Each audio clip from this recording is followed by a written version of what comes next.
स्वागत है आपका और मैं हूं आपके साथ नेहा दुबे। लोकतंत्र में आज हम बात करेंगे राजस्थान में सियासी ड्रामे की। राजस्थान में मुख्यमंत्री और राज्यपाल के बीच सियासी रार लगातार जारी है। मुख्यमंत्री गहलोत और विधानसभा सत्र भेजने के लिए चौथी बार राज्यपाल को चिट्ठी भेजने की तैयारी में है। वहीं राज्यपाल ने बार बार संविधान की दुहाई देकर पत्र को लौटाया है। राज्यपाल ने सीएम से साफ कहा है कि आप बहुमत साबित करना चाहते हैं तो सत्र बुला सकते हैं और पत्र में इसके बारे में जानकारी दें। राज्यपाल ने कहा कि अगर बहुमत साबित नहीं करना चाहते हैं तो सत्र बुलाने की जरूरत क्यों। अब सवाल है कि गहलोत बहुमत साबित करना चाहते हैं तो पत्र में शामिल क्यों नहीं करते। क्या गहलोत विधानसभा सत्र इसलिए बुलाना चाहते हैं कि पायलट गुट के विधायकों को व्हिप जारी कर सके, स्पीकर द्वारा बागी विधायकों को बर्खास्त करवा सके। क्या गहलोत को डर है कि बहुमत साबित करेंगे तो कुछ विधायक दगा भी दे सकते हैं। सवाल राज्यपाल पर भी उठ रहे हैं। आखिर राज्यपाल बार बार क्यों रोड़ा अटका रही हैं, रिपोर्ट देखिए। राजस्थान में एक बार फिर सियासी मैच टाई हो गया। मुख्यमंत्री अशोक गहलोत और राज्यपाल कलराज मिश्र के बीच गेंदबाजी जारी है। कभी मुख्यमंत्री राज्यपाल के पाले में गेंद फेंकते हैं तो कभी राज्यपाल मुख्यमंत्री गहलोत के पाले में गेंद फेंकते हैं।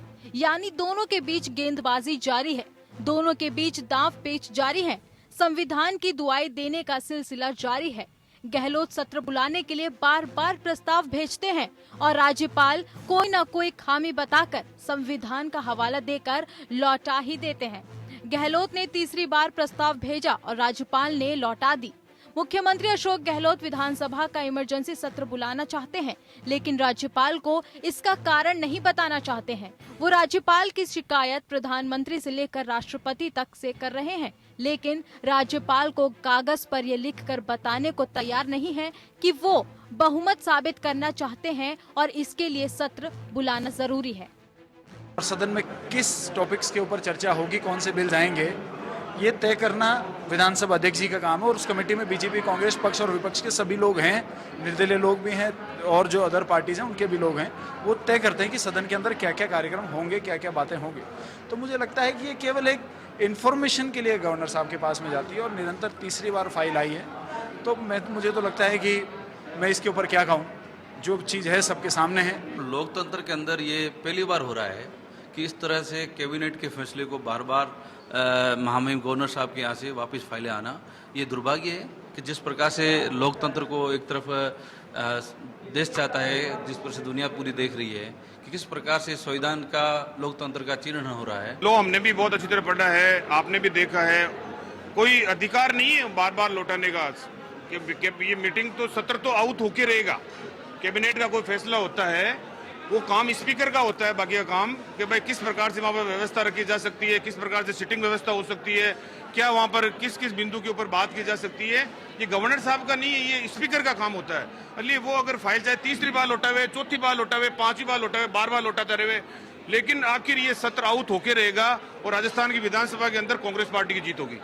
राज्यपाल कलराज मिश्र ने साफ कहा कि अगर आप बहुमत साबित करना चाहते हैं तो सत्र बुलाने के लिए प्रस्ताव में लिख दीजिए, जब चाहे सत्र बुलाइए।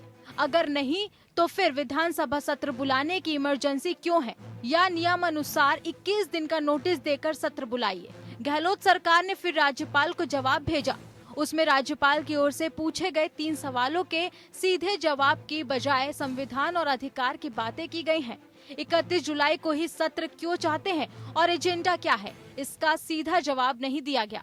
मुख्यमंत्री अशोक गहलोत लगातार दावा कर रहे हैं कि उनके पास 102 विधायक हैं, यानी बहुमत से भी ज्यादा। जब बहुमत से ज्यादा है तो फिर विधानसभा चुनाव किस मकसद से बुलाना चाहते हैं। वहीं विपक्ष सवाल उठा रहा है कि अगर बहुमत होता तो राज्यपाल से सवाल जवाब करने की बजाय सरकार सीधे प्रस्ताव भेजती कि उसे बहुमत साबित करने के लिए सत्र बुलाना है। आरोप है कि सत्र बुलाने का मकसद सिर्फ 19 बागी कांग्रेस विधायकों की सदस्यता रद्द करना है। जानकारों का कहना है कि अगर प्रस्ताव में बहुमत परीक्षण का जिक्र हो तो सरकार को सीधे फ्लोर टेस्ट पर जाना होगा।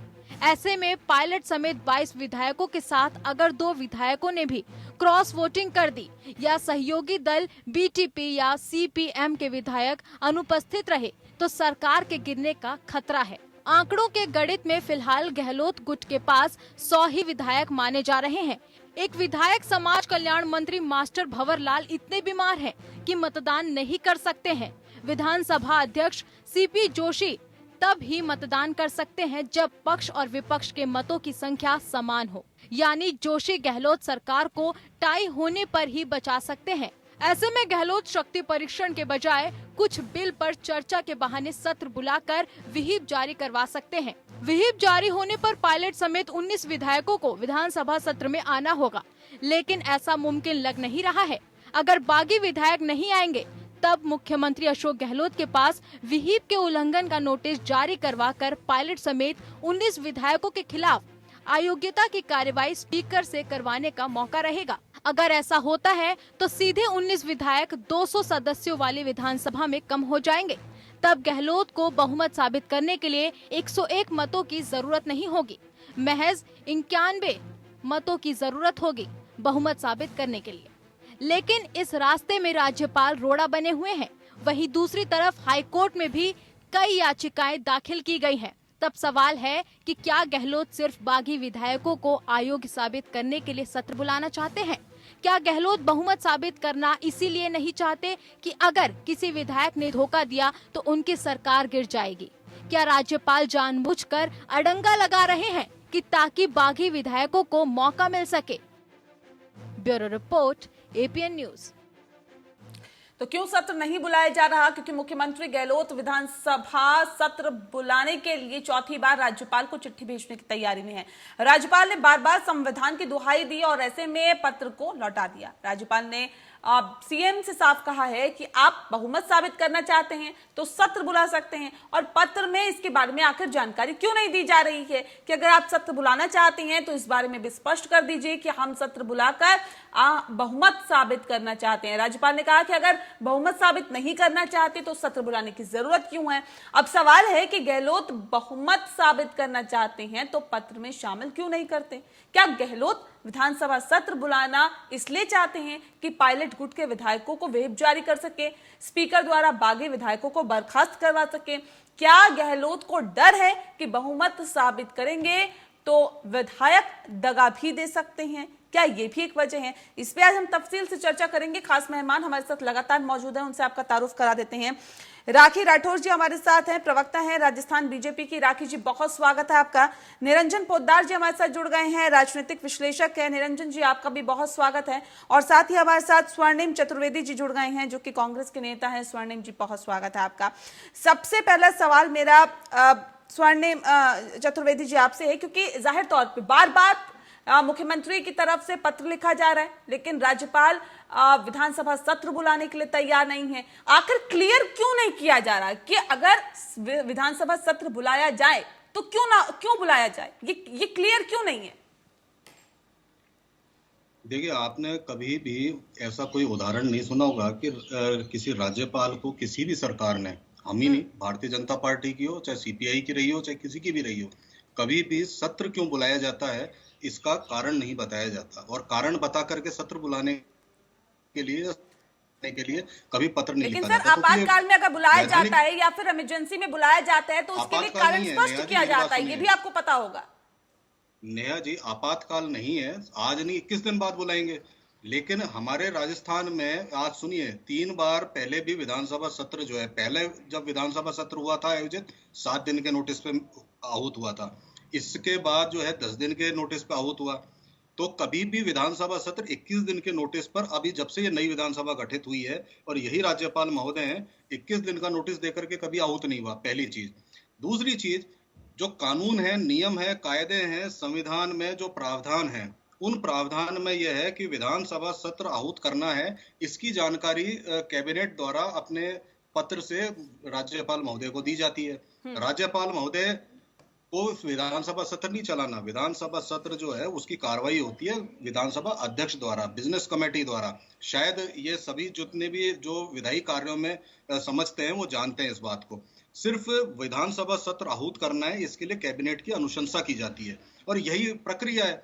हाँ ठीक है, राज्यपाल महोदय बार बार लौटा रहे हैं, ये उनका क्या उद्देश्य है इसकी जानकारी सबको है, पूरी जनता को है, सब पूरी जनता जानती है। और सबसे बड़ी बात यह है कि आप ये देखें कि पहली बार ऐसा हुआ कि एक सत्ताधारी दल विधानसभा सत्र बुलाना चाहता है और जो विपक्ष है, मुख्य विपक्षी दल है भारतीय जनता पार्टी, उसके विधायक जाके कहते हैं कि साहब सत्र मत बुलाओ आप। तो मेरा प्रश्न यह है भारतीय जनता पार्टी से कि जब आपने चुनाव लड़ा था जनता के बीच जाकर के, तो क्या विधायकी का तमगा लेने के लिए ही यहाँ पे चुनाव लड़ा था या इस टाइटल के लिए ही लड़ा था, या जनता के कुछ कार्य करने की भी आपने सोची थी? जो विधायी कार्य हैं आपके, जो विधानसभा में बैठ कर के आप कार्य करते हैं, क्या उनके लिए आपने ये दायित्व नहीं है आपका? और सबसे बड़ी बात यह है नेहा जी कि विधानसभा से जाने से क्यों कतरा रही है भाजपा? क्या आपके पास जो दावा आप करते हैं जिस संख्या बल का, वो कम हो गया है या आपके राकेश जी डर है, भय है क्या भाजपा के अंदर? क्यों आखिर विधानसभा सत्र नहीं बुलाना चाहती भाजपा? इस तरह का आरोप लगा रहे हैं स्वर्णिम जी। नेहा जी, जिस तरह से ये डर की बात कर रहे हैं, आप देख रहे हैं कि हमारे जितने भी विधायक हैं 72+3 वो बाहर हैं। तो हमने कोई बाड़ाबंदी नहीं करी है। बाड़ाबंदी जिन्होंने की है उन्हीं को डर है, वो स्पष्ट सबको सामने नजर आ रही है बात। अभी स्वर्णिम जी ने बहुत लंबी लंबी बातचीत की, लेकिन एक बहुत बेसिक बात जो आपने अपनी रिपोर्ट में भी दिखाई कि अगर अर्जेंटली बुलाना है इनको सत्र तो इनको रीजन बताना होगा। अदरवाइज 21 दिन के लिए राज्यपाल महोदय ने कभी भी मना नहीं किया। अगर अर्जेंसी का कारण बता दें, उन्होंने एग्जाम्पल दिए अपन को अभी कि 4 बार ऐसा हुआ, 7 दिन में 10 दिन में सबको आहूत किया गया, तो उस समय कारण बताया गया। और आज जो स्थिति कोरोना की है, मैं बताना चाहूंगी पिछले 4-5 दिनों में जो स्थिति कोरोना की यहाँ पे राजस्थान में है, उसके लिए वो क्योंकि वो हेड ऑफ द स्टेट है, उनका एक इस तरह का कंसर्न दिखाना स्वाभाविक है। और अगर उसका जवाब दे दिया जाता है, वो साफ साफ यही तो कह रहे हैं कि 21 दिन में आहूत करने में कोई प्रॉब्लम नहीं है, लेकिन मुझे कारण चाहिए कि क्यों जल्दी आहूत करना चाहते हैं। दूसरी बात, इन्होंने मुझे कहा विधायकी का तमगा। इनफैक्ट मैम, आपने पिछले दिनों 15-16 दिनों में देखा होगा, जो विधायक 5 स्टार होटल में कर रहे हैं वो वाला काम हमारे लोग नहीं करते। जब जरूरत सबसे ज्यादा जनता को है, उस समय इनके विधायक वहां जाकर के कैरम खेल रहे हैं, 5 स्टार होटल में जाकर के स्विमिंग कर रहे हैं, इस तरह की एक्टिविटीज कर रहे हैं जो जनता देख रही है। पिज्जा बना रहे हैं, हम पास्ता बना रहे हैं। तो स्वर्णिम जी प्लीज आप इस तरह की बात मत कीजिए, क्योंकि क्या है, जनता सब देख रही है कौन जनता के बीच में है और कौन इस क्राइसिस के समय में 5 स्टार होटल में बैठा है, जनता सब जानती है। ठीक है, स्वर्णिम जी कुछ कहना चाह रहे हैं? जी, मैं ये कहना चाहता हूँ, राखी जी शायद ये भूल रही हैं कि राजस्थान में जितनी माकूल व्यवस्था, चिकित्सा व्यवस्थाएं और कोरोना से लड़ाई जिस प्रकार से लड़ी गई, चाहे कोई गरीब हो, चाहे उसको अनाज देने की बात हो, चाहे उनको सीधे कैश ट्रांसफर करने की बात हो, राजस्थान का अनुकरण पूरा देश कर रहा है। ये शायद ये भूल गई हैं, इनके प्रधानमंत्री महोदय ने भी तारीफ की थी। और शायद ये भी भूल गई हैं कि हमारे अभी पड़ोसी जो राज्य जो भाजपा शासित हैं, वहीं की फोटो आती है आपके मीडिया में, हम देखते हैं रोज प्रतिदिन, चाहे उत्तर प्रदेश हो, मध्य प्रदेश हो, गुजरात हो, कि सब जो है फेक वेंटिलेटर्स लग रहे हैं, लोगों को बेड नहीं मिल रहे, लोग बीमारी से मर रहे हैं, लोग जो है बाहर फुटपाथ पे पड़े हुए, उनको हॉस्पिटल में नहीं लिया जा रहा। और उत्तर प्रदेश में तो अभी हाल ही में हुआ था, एक प्रेग्नेंट वुमेन जो थी, अब ये अगर ध्यान हो आपको, घटना बहुत इसके चर्चा भी हुई थी, उसको सिर्फ कोरोना महामारी के कारण जो है उसको डिलीवरी होने वाली थी और उसको हॉस्पिटल में नहीं लिया। ये उत्तर प्रदेश की घटना है। तो ऐसी घटना कोई, या चिकित्सा सुविधा के अभाव में किसी व्यक्ति की मौत हुई हो, ऐसा राजस्थान में नहीं हो। और राखी जी को मैं एक चीज और बताना चाहता हूँ, ये ध्यान करें कि जिस प्रकार का षड्यंत्र जो भाजपा कर रही है, क्या उन्हें यही मौका मिला था? आज मौका था कोरोना से लड़ने का। आज इनके केंद्रीय नेतृत्व को, इनकी पूरी पार्टी को जो है ये कार्रवाई करने की बजाय, अपदस्थ करने की बजाय, सरकारों को जो चुनी हुई सरकार है गैर भाजपा, उसकी बजाय कोरोना से लड़ाई लड़नी चाहिए थी। और मध्य प्रदेश में यदि हमारी सरकार गिराने पर ध्यान न देकर के अगर राज्यपाल कह रहे हैं कि आप कारण बता दो, तो कारण बताने में क्या दिक्कत है? अगर राज्यपाल सीधे कह रहे हैं कि अगर आप विश्वास मत हासिल करना चाहते हैं तो कारण बता दीजिए और उसके बाद सत्र बुला लीजिए। अगर आप किसी दूसरे काम के लिए सत्र बुलाना चाहते हैं तो आप बता दीजिए, या फिर अगर बुलाने की जरूरत नहीं है तो इसको टाल दीजिए। बिल्कुल इसका जवाब देता हूं मैं नेहा जी। अब बात सुने आप, हमने कब कहा कि हम विश्वास मत हासिल करना चाहते हैं? हम कह रहे हैं ये बात, हम ये कह रहे हैं, या हम पे किसी ने आरोप लगाया आज तक कि हमारे पास बहुमत की कमी है? राज्यपाल महोदय खुद जो है स्वीकार कर रहे हैं कि आपके पास बहुमत है। उन्होंने खुद ने देखा है, भारतीय जनता पार्टी के किसी सदस्य ने, आप कोई भी सदस्य हो, विधायक जो विधानसभा का सदस्य है, उसके अलावा समेत किसी भी उनके पदाधिकारी ने क्या आज तक हम पे ये आरोप लगाया कि हमारे पास बहुमत नहीं है? वही तो सर दिक्कत है ना, जब आप पे ना कोई आरोप लगा रहा है ना आपको कोई ये कह रहा है कि आप विश्वास मत हासिल करिए, फिर आप विधानसभा सत्र क्यों बुलाना चाहते हैं? सर कारण तो बता दीजिए। राज्यपाल भी कारण पूछ रहे हैं, हम भी कारण पूछ रहे हैं। मैं आपको ये कारण बता देता हूँ। अब सुनिए, इस वक्त प्रदेश में और सारे देश में महामारी का ये जो प्रकोप चल रहा है, इस ठीक। प्रकोप से निपटने के लिए पहले भी मुख्यमंत्री महोदय ने सारे विधायकों को बुला करके, चाहे भारतीय जनता पार्टी के हो चाहे अन्य किसी दल के हो, उन सबके साथ लगातार 21 घंटे वीसी के जरिए चर्चा करके सबके सुझाव लिए और सबके सुझाव लेकर के कार्य योजना बनाई।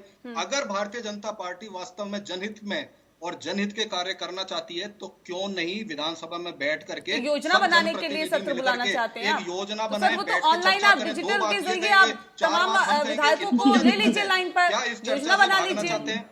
क्या विधानसभा के में जो चर्चा हो जाए जनहित के कार्यों को लेकर के, इससे ये क्यों भागना चाहते हैं? आपने चुनाव लड़ा है, चुनाव लड़के जनता के तो से सर वोट विधान लेकर के आए हैं, अगर तो इस आपको तरह की भागने चर्चा जरूरत नहीं है। चाहते आइए हैं तो विधानसभा। राज्यपाल को ये बता दीजिए कि 200 विधायक प्लस 1000 कर्मचारी किस तरह से विधानसभा में बैठेंगे, इसका खाका दे ये भी दीजिए। बता देते यही हैं। तो वो कह सुनिए, रहे हैं हाँ, कि नेहा जी, कोरोना काल में बिल्कुल किस नेहा तरह जी। से आप मैनेज करेंगे, इसका खाका दे दीजिए।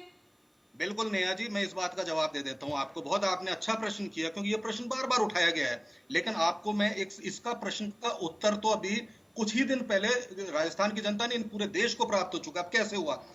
यहाँ पे राज्यसभा के चुनाव हुए, केंद्र सरकार ने, चुनाव अधिकरण ने, चुनाव आयोग ने यहाँ पे राज्यसभा के चुनाव करे। यही विधानसभा थी, यही 200 विधायक थे, यही 1000 कर्मचारी थे विधानसभा में मौजूद। और ये जब चुनाव हुए अगर राज्यसभा के और यहाँ पे वोटिंग हुई इन सब के बीच में, तो आज ऐसी कौन सी समस्या तब कोरोना के 50,000 मामले थे क्या सर?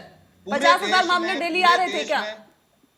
पूरे देश में आज जो है स्थिति है, उसके बावजूद कम से कम 3 विधानसभाएं जो आहूत हो चुकी हैं आप, और बिहार विधानसभा 3 तारीख से आहूत हो चुकी है। बिहार से तो बुरी स्थिति हमारे यहाँ नहीं है और हमारे यहाँ अंडर कंट्रोल है। हमारे यहाँ 90% से ज्यादा जो मरीज हैं वो सारे सिम्टम लेस हैं, जिनमें सिम्टम्स ही नहीं है। और सबसे बड़ी बात यह है कि हमारे यहाँ तो जो ग्रीवियस जो केसेस आ रहे हैं सर, हालात तो खराब है, लेकिन इस बीच ये भी मान लीजिए कि सरकार को सिर्फ अपनी सरकार बचाने की लग रही है। निरंजन पोद्दार जी हमारे साथ लगातार जुड़े हुए हैं, राजनीतिक विश्लेषक हैं। निरंजन जी, सवाल इस बात को लेकर है, कांग्रेस लगातार कह रही है सत्र बुलाइए, राज्यपाल कह रहे हैं कि रीजन बताइए, लेकिन बीजेपी जाहिर तौर पे पर्दे के पीछे से खेल खेलते हुए नजर आ रही है इस पूरे घटनाक्रम में। सवाल इस बात को लेकर है कि क्यों सत्र नहीं बुलाया जा रहा। सर, इससे पहले भी तो हमने देखा कोरोना काल में भी सत्र बुला लिया जाता है, तो इससे राजस्थान में ही कोरोना के केसेस सबसे ज्यादा है क्या, जो राज्यपाल ये कह रहे हैं कि 21 दिन का आपको नोटिस देना पड़ेगा? क्यों? देखिए नेहा जी, ऐसा है, जो राजनीतिक पार्टियां हैं ये बहुत ही दुर्भाग्यपूर्ण है कि इस समय चाहे आप किसी को भी ले लीजिए, मैं किसी के लिए, सबके लिए ही कह रहा हूं कि सब के सब जो हैं हमाम में इस टाइम नंगे नजर आ रहे हैं। और ऐसा जो विकट परिस्थितियां जो चल रही हैं, जिस समय जनता को सरकार की सबसे ज्यादा जरूरत है, उस टाइम सरकार होटलों में, रिजोर्टों में बैठी हुई है। तो मेरे को ऐसा लगता है कि ये दोनों तरफ से ही ये फुटबॉल चल रहा है और दोनों तरफ से सरकार गिराने का और सरकार बचाने का सारा खेल चल रहा है और ये बहुत दुर्भाग्यपूर्ण है नेहा जी। रही बात सत्र बुलाने की, तो देखिए सब जानते हैं कि भाई अगर केवल और अगर ये रस्साकशी नहीं होती, राजनीतिक रस्साकशी नहीं होती, तो आज सत्र बुलाने की भी इतनी कोई इमरजेंसी नहीं थी। क्योंकि आज पूरे देश के अंदर आप देखेंगे तो 27 विधानसभाएं चल रही हैं, जिनमें से ऐसा नहीं है कि भाई सबने सत्र बुलाया है। 1-2 हमारे बीच में अपवाद हैं जहां पे विधानसभाओं का सत्र आहूत हुआ है, बाकी सारी की सारी विधानसभाएं जो हैं वो अभी भंग है। और उसके बावजूद सर, वही मैं 1-2 की बात कर रही हूँ निरंजन जी। जब 1-2 विधानसभा सत्र बुला लिए जाते हैं तो राजस्थान में 21 दिन का नोटिस क्यों दिया जाए? नहीं, उसके अंदर ऐसा है, देखिए मैं इस चीज के अंदर, देखिए जो संवैधानिक बात है वो ये है नेहा जी कि अगर आप कोई विशेष सत्र बुलाना चाहते हैं तो या तो उसके लिए आपको 21 दिन का नोटिस देना पड़ेगा, अन्यथा आपको कोई उसका जो कोई त्वरित कारण है कि भाई किस वजह से ये इमरजेंसी में सत्र बुलाया जा रहा है। क्योंकि ये चीज तो देखो, संवैधानिक पद पे बैठे हुए राज्यपाल जी अगर कह रहे हैं तो वो कहीं ना कहीं जो विधि विशेषज्ञ हैं उनसे चर्चा करके कह रहे हैं। और बाकी इसके अंदर अगर कहीं राज्यपाल अगर अपनी मर्यादाओं का उल्लंघन कर रहे हैं तो हाई कोर्ट, सुप्रीम कोर्ट बैठी हुई है, वहां पे भी कांग्रेस जा सकती है, वहां पे भी अशोक गहलोत जी जा सकते हैं कि भाई, लेकिन चक्कर क्या है कि वो जो बात कर रहे हैं वो संविधान की इस रोशनी के अंदर ही वो ये बात कर रहे हैं कि भाई आप हमें कारण बताइए कि आप ये विशेष सत्र क्यों बुलाना चाहते हैं। ठीक है, और उस राखी जी, सवाल इस बात को लेकर है, जो हालात और जो स्थितियां फिलहाल बनी हुई है, एक तरफ कोरोना काल है और दूसरी तरफ घटनाक्रम जो सियासी चल रहा है राजस्थान में, उससे सभी वाकिफ है। क्या इस आपदा में अवसर तलाशते हुए बीजेपी आत्मनिर्भर बनने की राजस्थान में कोशिश कर रही है क्या? देखिए नेहा जी, आपदा जो क्रिएट की हुई है, कोरोना आपदा तो अपन जानते हैं कि है, हम सभी इसको फेस कर रहे हैं, लेकिन जो आपदा क्रिएट की हुई है ये कांग्रेस की अपनी है। अपनी इंटरनल प्रॉब्लम्स की वजह से ही ये सारी की सारी प्रॉब्लम क्रिएट हुई है। भारतीय जनता पार्टी ने एक एक्टिव विपक्ष की तरह हमेशा इस बात को उठाया, और मैं तो कहना चाहूंगी हमारे लगातार प्रेशर के बाद में, अभी 3-4 दिन पहले जिस कैश ट्रांसफर की बात अभी स्वप्निल जी कर रहे थे, एक अर्जेंट कैबिनेट बैठक 5 स्टार होटल में बुला करके इन्होंने 35 लाख लोगों को अमाउंट दिया। मैं धन्यवाद देना चाहूंगी जनता को, जिनके प्रेशर से, नहीं तो चाउमीन, पास्ता, पिज्जा, सिर्फ यही देखने को मिल रहा था जनता को वहां पर। दूसरी बात, आपने ही इनकी बात का जवाब दे दिया, जब कोरोना का डिस्कशन करना है तो व्हाई नॉट वीडियो कॉन्फ्रेंसिंग, हम भी तो कनेक्ट हो रहे हैं अभी। इसी तरह से सारे के सारे विधायकों से कनेक्ट होकर के क्यों ना कोरोना का डिस्कशन अगर पॉजिटिव करना चाहे तो कर सकते हैं। प्रधानमंत्री जी के तारीफ की बात हर बार की जाती है, भीलवाड़ा मॉडल की बात की जाती है, मैं कह रही हूँ जिम्मेदारी लीजिए रामगंज मॉडल की भी, जिम्मेदारी लीजिए जोधपुर की भी, जो सीएम साहब का गृह क्षेत्र है और वहां पे सबसे ज्यादा रिकॉर्ड अभी दर्ज हो रहे हैं। जिस तरह से लाइटली स्वर्णिम जी बोल रहे हैं कि स्थिति कंट्रोल में, वैसी स्थिति नहीं है नेहा जी। आप देख रहे पिछले 4-5 दिनों से लगातार 1000 के ऊपर रिकॉर्ड जा रहा है। और जिस तरह मैम अगर विधानसभा सत्र बुला के वो चर्चा करना चाहते हैं तो इसमें क्या दिक्कत है? राज्यपाल को क्यों ऐसे लग रहा है कि नहीं बुलाना, या बीजेपी विधायकों का जिस बात का जिक्र अभी स्वर्णिम जी कर रहे थे कि बीजेपी विधायक नहीं चाहते हैं कि सत्र बुलाया जाए, क्यों? जैसा निरंजन जी ने कहा, अभी 21 दिन के सत्र बुलाने में मुझे नहीं लगता राज्यपाल महोदय को कोई भी प्रॉब्लम है। अगर कोई अर्जेंसी नहीं है और कोरोना काल में अगर अपन अवॉइड कर सकते हैं तो अवॉइड करना चाहिए। मैंने जैसे भी पहले कहा आपसे, वो हेड ऑफ द स्टेट है, हमें उनको ध्यान रखना है कि यहाँ पे ऐसा नहीं हो कि उन 1200 कर्मचारी प्लस विधायकों को कोई भी प्रॉब्लम आए, और इसी वजह से शायद वो कर रहे होंगे इसको कि भाई 21 दिन के बाद इसको आहूत कर सकते हैं। आपने जिन स्टेट्स के एग्जाम्पल दिया वहां पर भी कोई नियम अनुसार ही बुलाए गए हैं। जहां जरूरत पड़ रही है, अर्जेंसी है, उन्होंने मना नहीं किया, लेकिन अगर अर्जेंसी नहीं है तो 21 दिन का समय मांग रहे हैं, जिसमें ये स्पष्ट नहीं लिख पा रहे हैं कौन सी तारीख को बुलाना चाहते हैं। पहले नोटिस में तो तारीख ही लिखी भी नहीं थी, ये लोग बोल रहे हैं 3 नोटिस, पहली नोटिस में तो तारीख ही लिखी भी नहीं थी, क्यों बुलाना चाहते हैं, कब बुलाना चाहते हैं। अब अगर ये स्थिति स्पष्ट कर दे तो उसके बाद, और इनफैक्ट मैं तो ये कहूँ स्थिति स्पष्ट, आपने शुरू में एक रिपोर्ट दिखाई थी उसमें समझ में आ गई थी बात कि क्या अर्जेंसी है, किस वजह से ऐसा हो रहा है कि विधानसभा का सत्र ये अर्जेंटली बुलाना चाहते, सबको दिख रहा है ये बात। ठीक है स्वर्णिम जी। देखिए, मैं तो एक ही बात कहना चाहूंगा, आज सब भारतीय जनता पार्टी के जितने भी नेता हैं, चाहे यहाँ के हों चाहे राष्ट्रीय हों, सबकी बातों से एक बात तो ये समझ में आ रही है और जनता को ये स्पष्ट दिख रहा है कि विधानसभा में नहीं जाना, विधानसभा से बचना है, विधानसभा की कार्रवाई में भारतीय जनता पार्टी को भाग नहीं लेना, कैसे भी करके। अभी मैं ये पूछना चाहता हूँ राखी जी से, पुडुचेरी में विधानसभा सत्र आहूत हुआ, कौन सी इमरजेंसी थी? बिहार में हो रहा है, कौन सी इमरजेंसी में हो रहा है? और बिहार के हालात राजस्थान से तो बदतर ही हैं, और कौन से उन्होंने इमरजेंसी की वहाँ पे ऐसे कोई कारण बताया? इनको पता नहीं होगा, फिर भी मैं बता देता हूँ और आपको आज आगाह भी मतलब कर देता हूँ कि राज्यपाल महोदय के समक्ष यदि कोई विधानसभा सत्र आहूत करने के लिए कोई अनुशंसा जाती है तो वो कारण के साथ नहीं जाती, क्योंकि ये प्रेरोगेटिव है ये कैबिनेट का, और ये प्रेरोगेटिव है सत्ताधारी पार्टी का कि उनको विधानसभा सत्र आहूत करना है। और करना है, सिर्फ इस बात की सूचना दी जाती है विधानसभा पे आहूत करने के लिए राज्यपाल महोदय को कि आप इसका सत्र आहूत करें। इसके बाद जितनी भी कार्रवाई होनी है वो वहां पे स्पीकर महोदय को करनी है, सत्ताधारी दल जो है वो बैठ के करेगा और जो अपना विपक्षी दल है वो बैठ के करेगा। क्या मैं ये जानना चाहता हूँ, भारतीय जनता पार्टी आज केवल और केवल कोरोना का बहाना लेकर के विधानसभा सत्र से बचना चाहती है? इस कोरोना काल में अगर हालात इस कदर है कि 50,000 जो मामले हैं वो रोज सामने आ रहे हैं देश भर में, इस हालात में क्या अगर राज्यपाल ये पूछ लेते हैं कि आखिर क्यों आप इस वक्त जब हालात खराब है आप सत्र बुलाना चाहते हैं, तो क्यों? इस बात का आप जवाब नहीं दे पा रहे, क्यों बुलाना चाह रहे हैं? आपको जवाब सुनिए क्यों राज्यपाल नहीं पूछ सकते हैं क्या? बिल्कुल मेरी बात सुने, मैं आपको जवाब बता दीजिए, राज्यपाल पूछ सकते हैं नहीं पूछ सकते हैं? देखिए, राज्यपाल महोदय नहीं पूछ सकते कानूनन तो, हाँ बाकी उनको पत्रावली वापस लौटानी है, भेजना है, पत्राचार करते रहेंगे, कोई बात नहीं, जनता देख रही है। लेकिन अब मैं आपसे एक चीज पूछना चाहता हूँ, 50,000 मरीज रोज आ रहे हैं हिंदुस्तान में, ये आपने अभी बताया। आज हिंदुस्तान में अनलॉक 2 की प्रक्रिया है। केंद्र सरकार, भारतीय जनता पार्टी की सरकार है। आपने लॉकडाउन हटाया, अनलॉक कर रहे हैं, आप लगातार खोलते जा रहे हैं।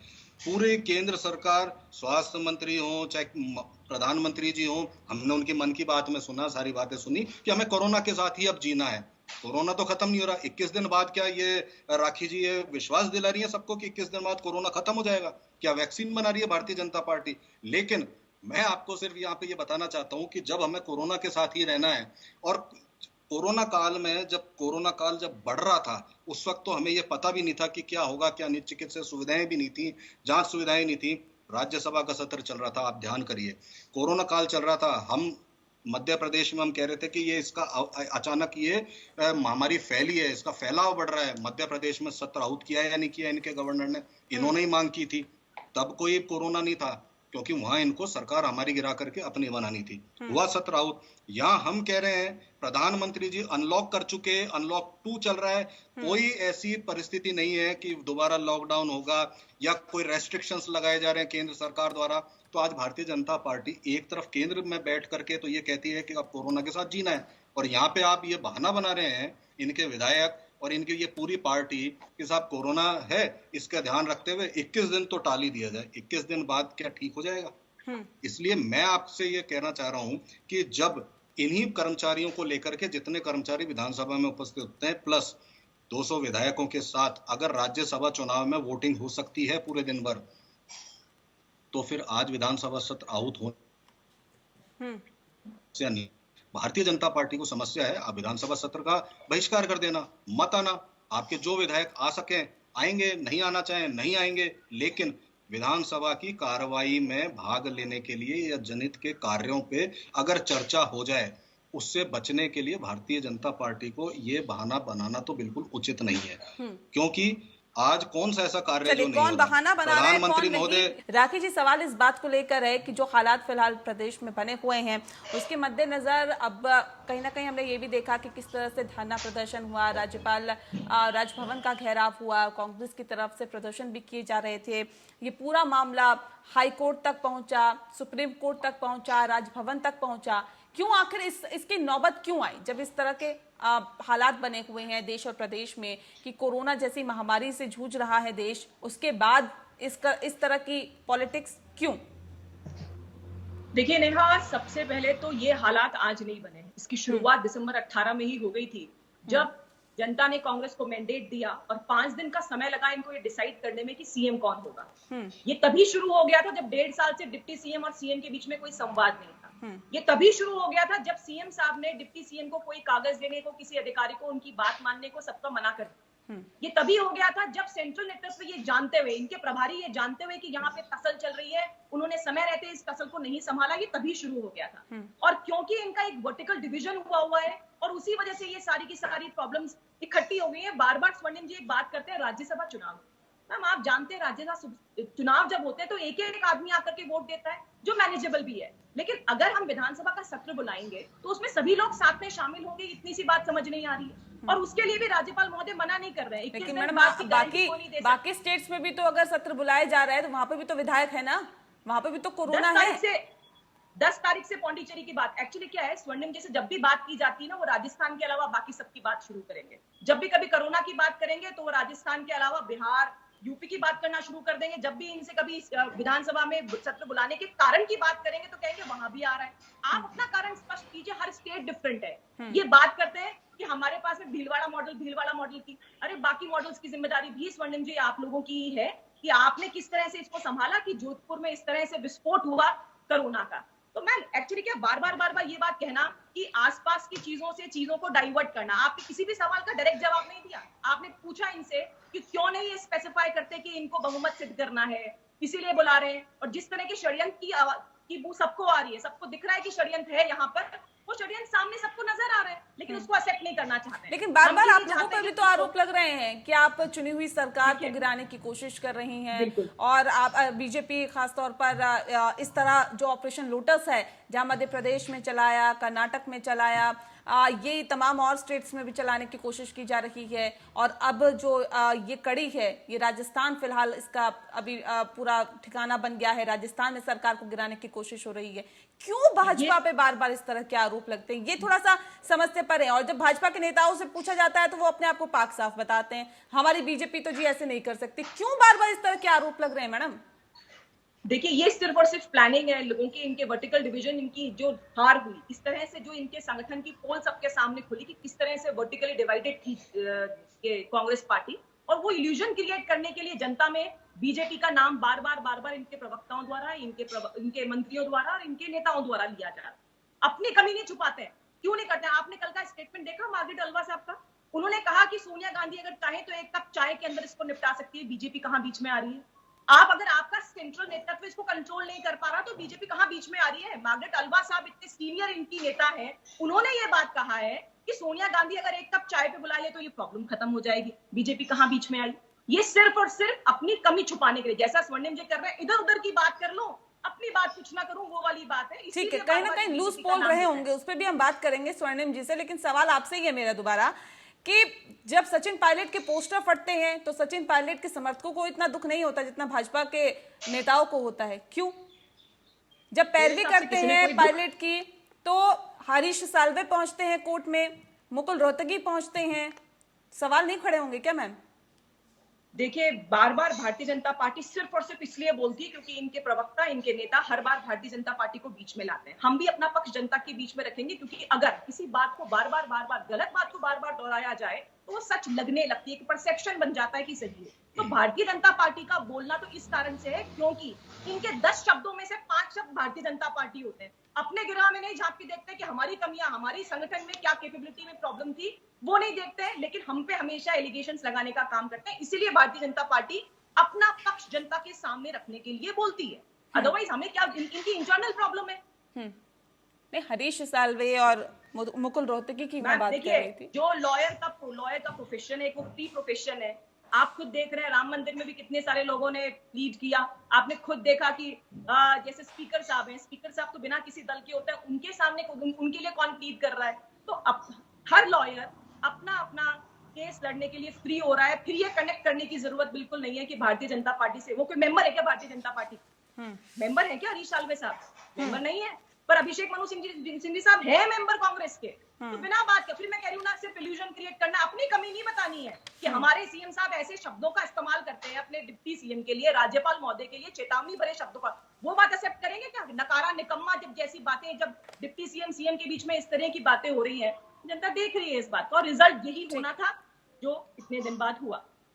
ठीक है, निरंजन पोद्दार जी, सवाल इस बात को लेकर भी है कि जिस बात का जिक्र मैं बार बार कर रही थी कि वकीलों की बात करें तो हरीश साल्वे पहुंचते हैं, मुकुल रोहतगी पहुंचते हैं पैरवी करने के लिए सचिन पायलट की, लेकिन उनकी अगर ट्रैक रिकॉर्ड उठा के देखा जाए तो आपको पता है वो किस तरह के केसेस लड़ते हैं और बीजेपी के कितने पक्षधर रहे हैं, ये भी आप बेहतर तरीके से आपको मालूम है। और बावजूद इसके जब बात हम सचिन पायलट के केस की करते हैं तो कहते हैं वो प्रोफेशन है। क्यों? हेलो जी, देखिए नेहा जी, अभी मैं राखी जी को सुन रहा था। देखिए, ये चाहे कितनी भी सफाई दे दें, ये इस चीज से इनकार नहीं कर सकते, क्योंकि जनता बोलती नहीं है, लेकिन जनता मूक सब समझती है, क्योंकि ये पब्लिक है, ये सब जानती है, सबको पता है।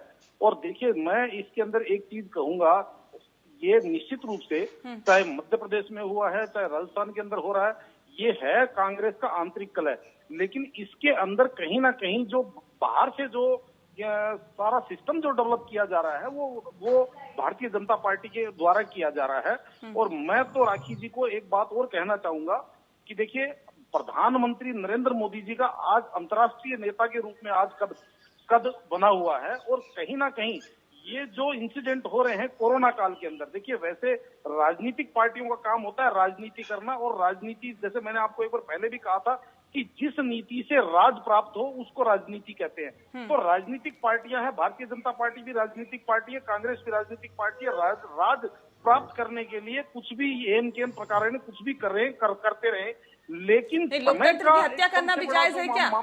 राज करने के लिए लोकतंत्र की हत्या कर दी जाए, चुनी हुई सरकार को गिरा दिया जाए? देखिए नेहा जी, लोकतंत्र की हत्या एक अलग मैटर है, और ये लोकतंत्र की हत्या तो अगर हम बात करेंगे तो सन नहीं, ये लोकतंत्र का अपमान नहीं है कि अगर चुनी हुई सरकार को आप गिरा देते हैं या गिराने का प्रयास करते हैं, तो ये क्या है? ऐसा है नेहा जी, अगर इस विषय पे हम जाएंगे तो बहुत लंबा विषय चला जाएगा।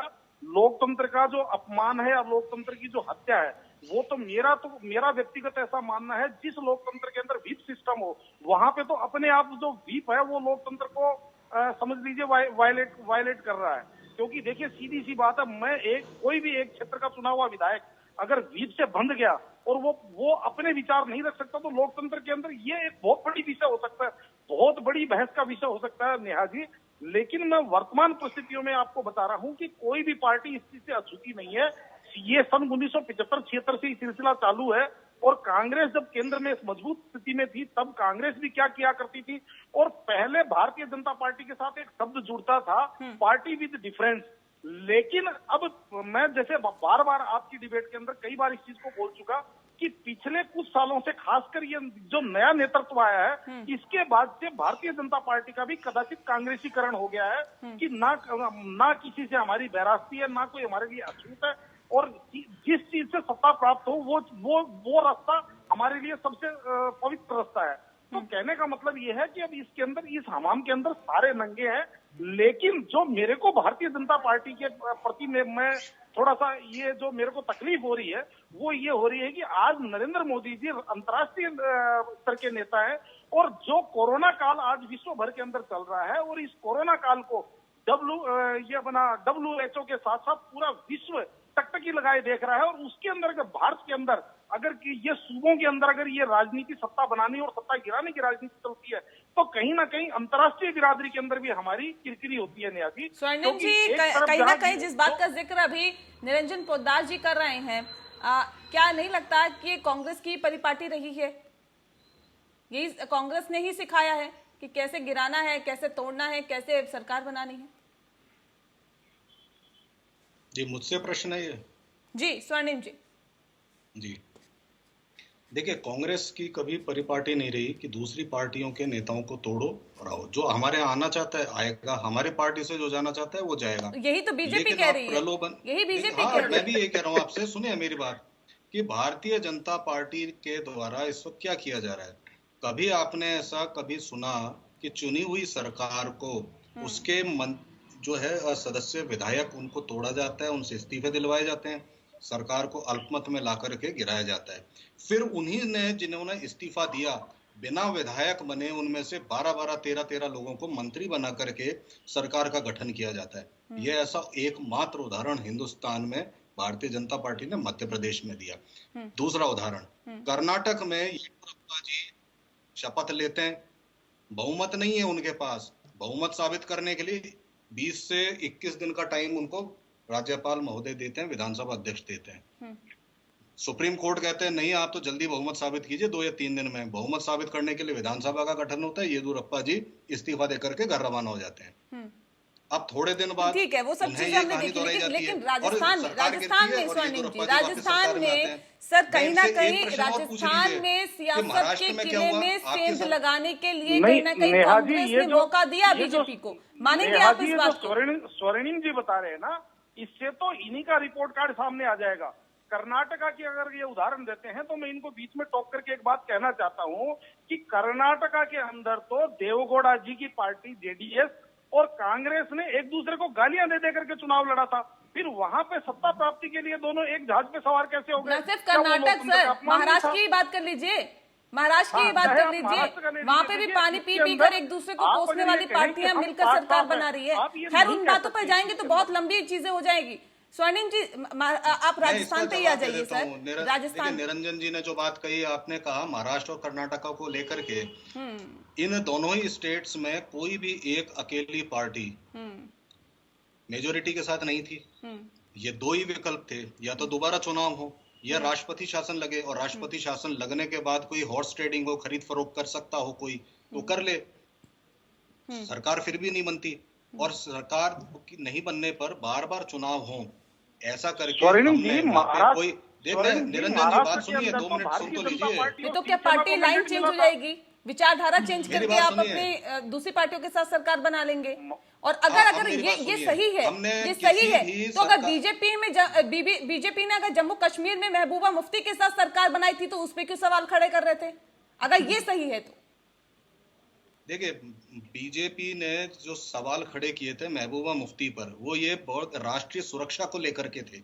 और ये पुराने बयान में दोहराना नहीं चाहूंगा जो इनके नेताओं ने पीडीपी और महबूबा मुफ्ती या उनके यही तो पिता या राजनीतिक उनके भाई के पार्टियों खिलाफ की- किए थे। सर, और श्रीमान जी, यही अगर इसके बात विरोध में है। कॉमन मिनिमम सर, अब आप प्रोग्राम अपनी बनाया ही है बातों में घिरते और हुए नजर आ रहे हैं। कॉमन देखिए, इस मिनिमम नेहाजी प्रोग्राम जाएंगे, में बहुत क्या लंबी है डिबेट कि हो हाँ, जाएगी। ये कार्य मैं उन सब चीजों पे नहीं जनता जाना है, चाहती हूँ। सरकार ये कार्य करेगी। अगर सोनिया उनको गांधी लेकर जी के के बारे हमने में कॉमन बाला मिनिमम साहब प्रोग्राम कांग्रेस के की तरफ से क्या कुछ बयान आए थे उस वक्त भी मुझे याद है सर। सरकार बनाई थी। अब बीजेपी क्या बयान दे रही है ये भी हमें पता है सर।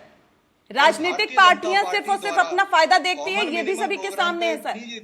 सिर्फ और सिर्फ सत्ता पर काबिज होना है। देखना तो बिहार में देख लो, बिहार में नीतीश कुमार ने के खिलाफ इन्होंने चुनाव लड़ा और वहां पे इनके साथ सरकार बनाई है। तो ये सरकार जो बनाई, हमने बनाई कॉमन मिनिमम प्रोग्राम के आधार पर, और इन्होंने सरकार बनाई केवल सत्ता प्राप्ति के आधार पर। इसलिए हमारे सर, द्वारा जो इसके कॉमन तो बहुत मिनिमम सारे प्रोग्राम उदाहरण है ना वो सर। बनाया गया सत्ता जनता प्राप्ति के सामने लिए तो 20 बहुत सारे रखने के उदाहरण लिए है, किसने तैयारी कब कैसे एक सरकारें बनाई है। इंदिरा गांधी के चलिए, वक्त से ही आज कैसे हमारी- विधायकों को तोड़कर अपनी पार्टी में लाया जाता है, ये परिपाटी तो कहीं ना कहीं सिखाई गई है ना। और सबसे पहले कौन सी देखिए, राजनीतिक पार्टी भारतीय थी जनता पार्टी इसने ने- ये परिपाटी सिखाई है सर? ये भी एक बड़ा सवाल हो देखिए, जाता है। खैर भारतीय छोड़िए, जनता पार्टी को राजस्थान हमने पे कुछ आइए, नहीं सिखाया। राजस्थान पे आइए, भारतीय क्योंकि जनता पार्टी वक्त वो बहुत पार्टी है जिनके इनके नेहा जी, इंसेप्शन से एक लेकर के जब relevant से ये सवाल पार्टी करना बनी चाहता हूं, अगर है, इजाजत हो तो। लोकतंत्र में कभी विश्वास नहीं रहा इनका।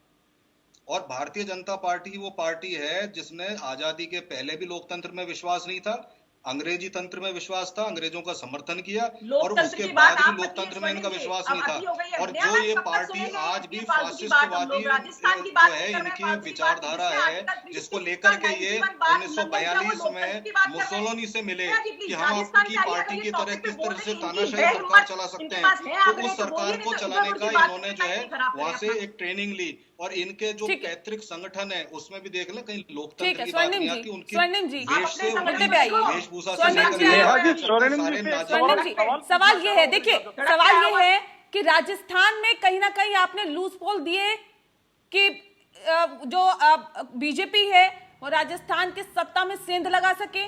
कहीं ना कहीं ये आपने लूज पॉइंट दिए बीजेपी को, आप मानेंगे इस बात को? देखिए, भारत हमारे यहाँ पे निश्चित रूप से ये बात तय है, डिसेंट है। हमारे विधायक बागी हुए गए, लेकिन हम यहाँ पे आज भी बहुमत में हैं। और ये बहुमत हम आज हमारे प्रदेश कांग्रेस कमेटी में जो है कार्यक्रम था, सारे विधायक वहां मौजूद थे, पत्रकारों के सामने थे, आम जनता के सामने थे, बिल्कुल बाकायदा राज्यपाल महोदय के सामने जा चुके। और अगर भारतीय जनता पार्टी को टेस्ट करना है तो ये सारे षड्यंत्र छोड़ें, अपने विधानसभा में आए, विधानसभा में जनता के सामने आप भी देख लें और आप अपनी संख्या भी दिखा देना। क्योंकि हमारे यहाँ पे तो ये अभी राखी जी बड़ा जोर शोर से कह रही हैं कि एक वर्टिकल जो है डिवीजन हुआ है, इनके यहाँ पे तो इतने डिवीजन हो चुके हैं, इन सब चीजों जितने से धड़े हैं, उठापटक से आगे जिनके बढ़िए ना नाम ही नहीं ले सर। सकते जब और बहुमत नंबर है भी तो नहीं फिर ले क्या सकते। दिक्कत? आप इन सब चीजों से आगे हमें कोई बढ़िए, दिक्कत नहीं है। प्रदेश की हम जनता कह की ही नहीं भलाई रहे के कि लिए हम काम बहुमत में करिए। नहीं क्यों है। आप विधानसभा सत्र बुलाने पर आतुर है कि बुलाइए विधानसभा सत्र, बुलाइए विधानसभा अच्छा, सत्र? मेरे को और चलिए, बहुमत नेहा अगर जी- आपके पास है तो जो फैसला लेना चाहते हैं लीजिए, 90 दिन में क्लियर करा लीजिएगा विधानसभा में अध्यादेश। अभी आप अध्यादेश लाके क्लियर उसको लागू करिए, क्या दिक्कत है? चलिए, मैं तो दूसरा प्रश्न करता हूं। मैं तो ये पूछना चाहता हूँ, विधानसभा सत्र आउट होने में क्या दिक्कत है? पहली चीज, सर आप क्या मेरे सवाल का समस्या जवाब है दीजिए ना विधानसभा में कि बैठ अगर करके राज्यपाल कार्रवाई को हो? लग रहा है कि कोरोना काल है तो ठीक है देखिए, ना, आप राज्यपाल बता महोदय का दीजिए ये- कि हम तो विश्वास मत हासिल करना चाहते हैं इसलिए हम बुलाना चाहते हैं, तो कल ही बुला लेंगे या परसों बुला लेंगे। देखिए, विश्वास मत हासिल तो वो करता है जिसपे अविश्वास का कोई आरोप लगाओ। भारतीय जनता पार्टी को अगर ऐसा लगता है तो आप अविश्वास पत्र प्रस्ताव लिए हैं। इनके कोई नेता पहल तो करे, एक नेता आकर के, ये तो कोई आपको कह ही नहीं रहा ना चलिए सर, आप तो विधानसभा बहुमत से छोड़िए, है। सार्वजनिक रूप से एक बार तो कहे कि कांग्रेस के पास जो है बहुमत नहीं है, एक बार कहे तो सही कोई। तो सर ये आरोप इसलिए क्यों? नेहा ये जी, आरोप स्वर्णिम क्यों? बहुमत है, इसको बार स्वर्णिम- बार कहने की आवश्यकता नहीं है। नहीं, केवल इतनी स्वर्णिम सी जी, बात स्वर्णिम है जी, कि जो ये बार बार जो आरोप बातें क्यों कही कि जा रही हैं, भाजपा सेंध लगा रही है, भाजपा हमारे विधायकों को तोड़ रही है, ये आरोप क्यों ये सर? इसका सवाल इस बहुत बात को आपने- लेकर है कि जब मुख्यमंत्री बिल्कुल, बहुत अच्छा अशोक आपने प्रश्न गहलोत किया, इसका मैं अशोक जवाब गहलोत देता जब ये हूं। कहते हैं एक सवाल कि मेरी आपने- तो सचिन पायलट से पिछले 1.5 साल से बात नहीं हुई, तो हम कैसे माने हाँ, कि मैं- मुख्यमंत्री और उप मुख्यमंत्री में बेहतर तालमेल था? अच्छे से सरकार चला रहे बिल्कुल, थे, बिल्कुल। कैसे मान ले सर? नेहा जी, मैं ये इन दो बातों का मैं आपका जवाब दे देता हूँ। आपने बहुत बेहतर सवाल पूछे। दो बातें हुई हैं। भारतीय जनता पार्टी द्वारा बार बार इनके सारे नेताओं द्वारा जितनी डिबेट्स में जाते हैं वहां पे कहा जाता है कि मुख्यमंत्री कह रहे हैं कि मेरी 1.5 साल से उप मुख्यमंत्री महोदय के साथ बात नहीं हुई, लेकिन ये पूरी बात नहीं बोलते।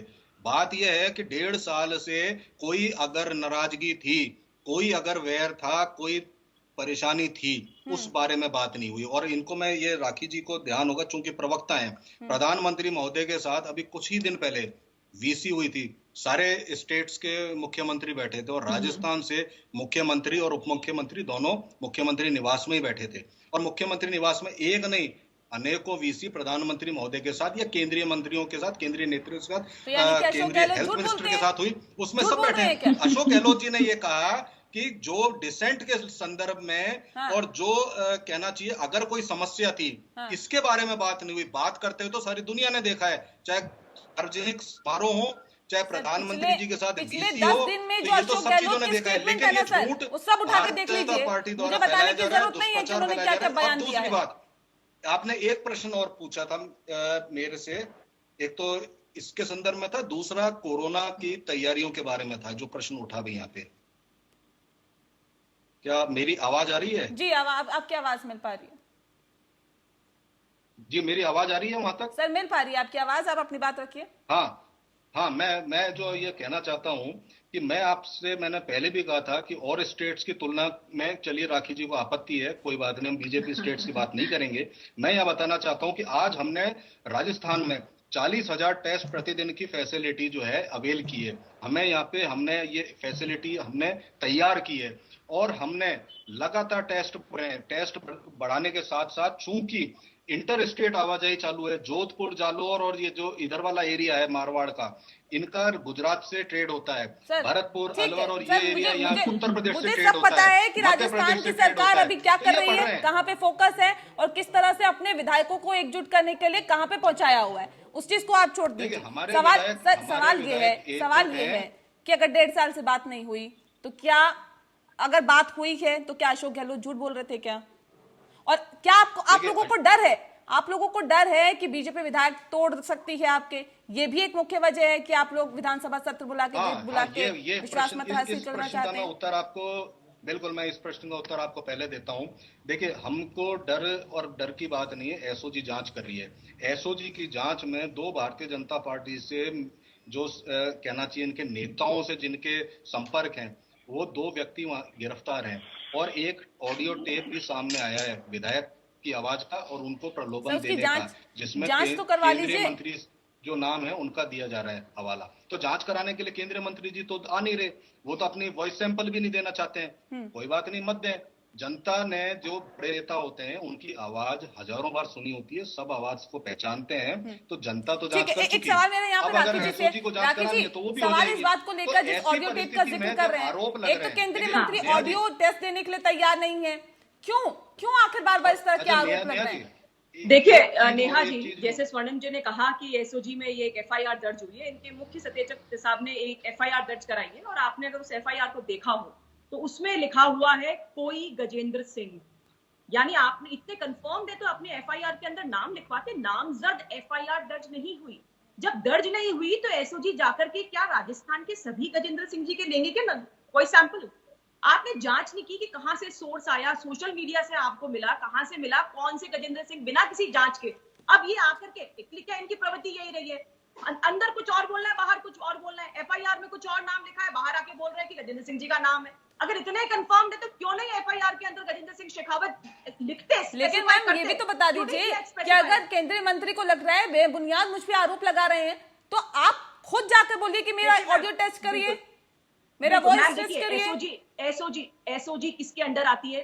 सीएम साहब के अंडर आती है। सीएम साहब जब लगातार कह रहे हैं कि उनकी आवाज है और अपनी एफआईआर के अंदर उनका नाम नहीं लिखाते, तो क्या इन सब चीजों से ये नहीं होता कि उनकी वॉइस सैंपल का गलत इस्तेमाल हो सकता है? आप ये देखिए ना, आपका बॉस ये बोल रहा है लगातार कि इन्हीं की आवाज है, तो जांच कर ली क्या आपने?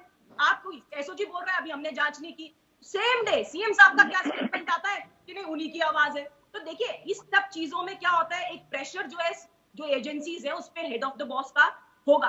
और उस प्रेशर की वजह से हम ये चाहते हैं कि एक बार आप चेक तो कर लीजिए, जांच तो कर लीजिए, प्रॉपर प्रोसेस फॉलो कीजिए, उसके बाद दीजिए। जांच के लिए अभी ही मना नहीं किया है, जांच में हर एक भारतीय जनता पार्टी का नेता सहयोग करेगा, लेकिन तरीका होता है, एक प्रोसेस होता है, उसको फॉलो करेंगे। चलिए, ये तो फोन की बात थी, ये तो फोन की बात थी राखी जी।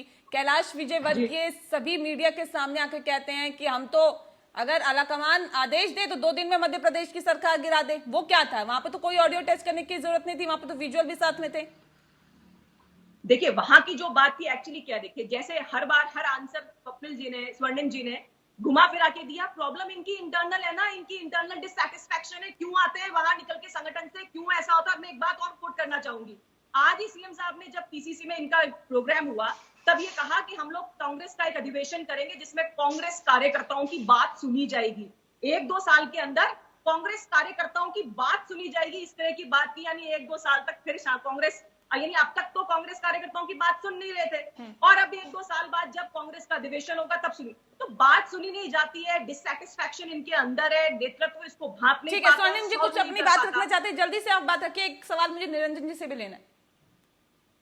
देखिए नेहा जी, मैं राखी जी को बता दूं, इनको पता ही नहीं है शायद कि प्रदेश कांग्रेस कमेटी में कोरोना नहीं हुआ था जब तक ये महामारी नहीं फैली थी। प्रतिदिन किसी मिनिस्टर की जनसुनवाई होती थी, और जो ये जो कोर्ट कर रही है ना, बिल्कुल गलत। आप वहाँ पे मौजूद नहीं थी राखी जी, आप प्रदेश कांग्रेस कार्यालय में मौजूद नहीं थी, ना आपने भाषण सुना, इसलिए गलत कोर्ट मत करिए, क्योंकि आप वहाँ मौजूद नहीं थी। अगर आप वहाँ मौजूद होती तो निश्चित रूप से मैं आपको देखता, क्योंकि मैं वहां मौजूद था। इसलिए मैं आपको ये सही कर देता हूँ, सीएम साहब ने केवल ये कहा था कि हम एक अधिवेशन बुलाएंगे, 3 दिवसीय अधिवेशन, और अधिवेशन बुला करके हम सभी से संवाद करेंगे, इससे ज्यादा कुछ नहीं थी। ठीक है, निरंजन जी सवाल इस बात को लेकर है। ठीक है, ठीक है निरंजन जी, इस कोरोना काल में जहां पर सरकार को, विपक्ष को चिंता इस बात की होनी चाहिए कि कैसे कोरोना से लोगों को बचाया जा सके, चिंता इस बात की है कि कैसे सरकार बचाई जा सके, चिंता इस बात की है कि कैसे सरकार गिराई जा सके। क्यों, और ये कितना दुर्भाग्यपूर्ण है? जी निश्चित रूप से नेहा जी, आज जनता इस चीज को देख करके त्राहिमाम है। और अभी जो बात चल रही थी, मैं आपको बताना चाह रहा हूँ, ये जो टेप कांड हुआ है इसके बारे में मैं आपको बताना चाह रहा हूँ। राखी जी इसके बारे में पूरी तरह बता नहीं पाई। वास्तविकता ये है कि गहलोत सरकार इस मामले में खुद के ही मक्कड़ जाल में फंस गई, क्योंकि जैसे ही MSA, ministry of home affairs, केंद्रीय गृह मंत्रालय ने उनसे ये रिपोर्ट मांगी कि आपके पास ये रिकॉर्डिंग का सोर्स क्या है, हमें उस सोर्स को आप प्रोवाइड करवाइए। वहीं जो वहां की SOG है या गहलोत सरकार की जो जांच एजेंसी है वो बैकफुट पे आ गई, क्योंकि अगर वो ये कह देते हैं कि भाई ये हमारे ओन सोर्स है, हमने इसकी फोन टैपिंग, तो फोन टैपिंग के अंदर सरकार फंस जाती है। और अगर वो ये नहीं बता पाते हैं तो वो उनको दूसरा सोर्स उनके पास कोई है नहीं।